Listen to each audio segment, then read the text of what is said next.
Once upon a time, there was a monkey, a Japanese macaque, who for whatever reason led his tribe away from the other monkeys, away from the warm, subarctic forests, way up north to where no other non-human primate has chosen to live, the coldest, northernmost regions of Japan. The Japanese macaque, or snow monkey, is featured prominently in the religion, folklore, and art of Japan, as well as in proverbs and idiomatic expressions in the Japanese language. In Shinto belief, mythical beasts known as raiju sometimes appeared as monkeys and kept Raijin, the god of lightning, company. The three wise monkeys, which, warn people to see no evil, hear no evil, and speak no evil, are carved in relief over the door of the famous Toshugu Shrine in Nikko. As the monkey is part of the 12 Chinese zodiac signs, which has been used for centuries in Japan, it was sometimes portrayed in paintings as a metaphor for a particular year. To help illustrate this, we can compare it to the way Taurus the bull represents the age of Taurus, for example, in our 12 zodiac signs, followed by the Aryan age, Aries the ram, followed by Pisces around the time of Jesus, which is why we see the familiar association with the fish. Now, getting back to our snow monkeys, this small group of breakaway macaques stumbled upon a hotel in the cold Japanese winter, and they started indulging themselves in the hot mineral springs that the hotel had offered for their guests. So this is not normal, non-human primate behavior, and there are no other known examples of this in the world that I'm aware of.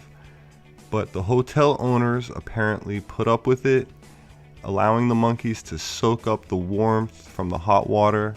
That is, until this new area was designated for them, where they have become quite a tourist attraction in Japan, spending much of their time in, I guess one can call this meditation, and they have incorporated the hot springs into their culture.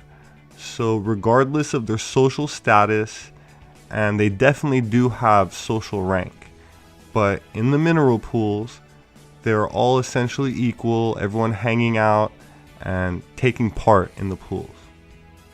These naturally occurring hot springs, with the steam, jagged rocks, and high altitudes, have inspired the name Hell's Valley, but also known as Snow Monkey Park. So this one colony has managed to survive and thrive during the harsh, snowy winters by adapting to this aquatic lifestyle, by using the thermal heat that comes up from below, even though they had some human help in the construction of the spa areas. While it is true that the sun is vital to the chain of life on the surface of our world, life also exists in places that have not been exposed to sunlight for millions, if not billions of years. Solar rays play a vital role for photosynthesis in plants, but hydrothermal vents provide heat and minerals from below the earth, which through chemosynthesis sustain extremophiles, a term for organisms that exist in extreme conditions. So for example, bacteria, which consume the minerals ejected out of these vents, become a food source for algae, which not only float on the surface water, but can also live totally independent of the sun by these hydrothermal vents, starting a food chain like here in the geothermally heated waters of Antarctica, supporting diverse organisms where sunlight is non-existent miles below the ice. Which brings us to another story about a breakaway tribe, this time composed not of monkeys, but of humans.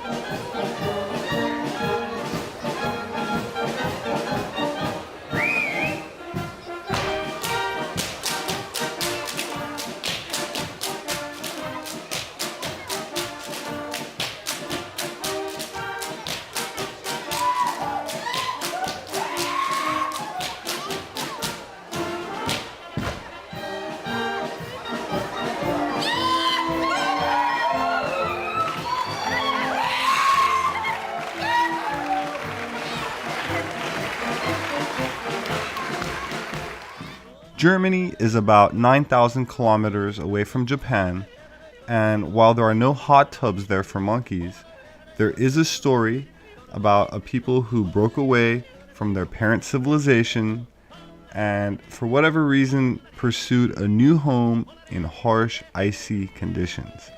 This tribe of humans found that civilization could also be maintained from below by the volcanic thermal springs, which bring life-sustaining heat from below to subterranean caverns, even below miles of ice.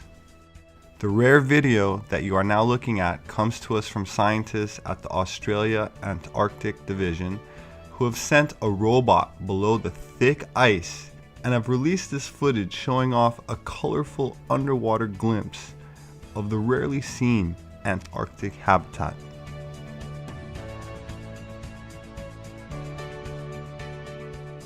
Upon first seeing this, I couldn't help but be reminded of some of the scenes from the movie Avatar, which was full of colorful blues and pinks and purples. And that's what this reminded me of instantly. NewSchwabia, or NewSchwabland as it's called in German, is an area of Antarctica that was explored by the German Antarctic expedition, which discovered ice-free areas with warm, freshwater lakes and vegetation. These discoveries led to a cryptic announcement during World War II by then German Navy Grand Admiral Karl Donitz, who in 1943 stated, and I quote, "The German submarine fleet is proud of having built for the Führer in another part of the world a Shangri-La, an impregnable fortress," end quote. While it is widely accepted that the Nazis were totally defeated with the German government's formal surrender in 1945, then Secretary of Defense James Forrestal sent a naval task force called Operation High Jump to Antarctica in 1946 after the war ended, including Admiral Nimitz, Admiral Cruzen, and Admiral Byrd, commanding over 4,700 military troops from the US, Britain, and Australia, consisting of 3 naval battle groups, supposedly conducting a science expedition. The US military and intelligence were apparently invading Antarctica in an effort to locate and destroy the immense underground facility nicknamed Base 211, allegedly constructed by the Germans before, during, and immediately after the Second World War. The possibility that the Earth contains massive subterranean caverns, or is at least partially hollow, and that ancient or modern breakaway civilizations flourish within them, has renewed people's interest in this subject, which still is considered by the media to be taboo, or fake news. But is it fake, or is history about to be rewritten? My name is Robert Sepper. I'm an anthropologist.